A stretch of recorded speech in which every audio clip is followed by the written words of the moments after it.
In today's video, I'm going to teach you how to use Booking.com Wallet Credit. First, a quick overview. Wallet Credit on Booking.com is a balance stored in your account that can automatically reduce what you pay for a stay.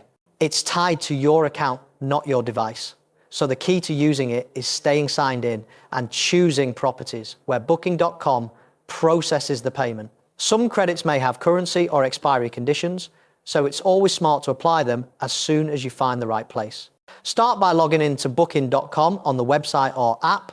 Make sure you're using the same account where the credit was issued. If you browse while logged out or book as a guest, the wallet won't show up at checkout. Staying signed in ensures the system recognizes your balance and can apply it automatically when you're ready to pay. Now, look for stays that are eligible for wallet credit.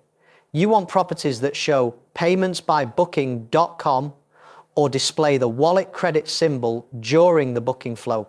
This label means Booking.com, not the property, will handle your payment, which is what unlocks the use of wallet credit. If you see options that say you'll pay at the property or there's no online payment with Booking.com, the credit typically won't apply.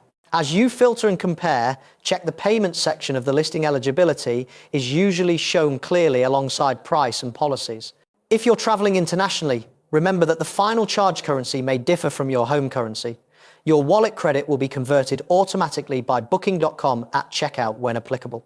When you've found a place you like, select your room and go to checkout.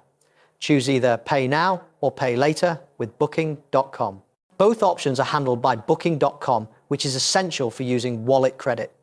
On the payment screen, you should see your wallet credit appear as a line item and automatically reduce the total. If the credit fully covers the booking, you won't be charged anything else. If it only covers part, you'll pay the remainder with your chosen payment method. Review the booking details, including cancellation terms and payment timing, since refunds on eligible changes often return to your wallet or your original method, depending on the policy. Also note that wallet credit generally doesn't cover things like damage deposits, city taxes collected at the property,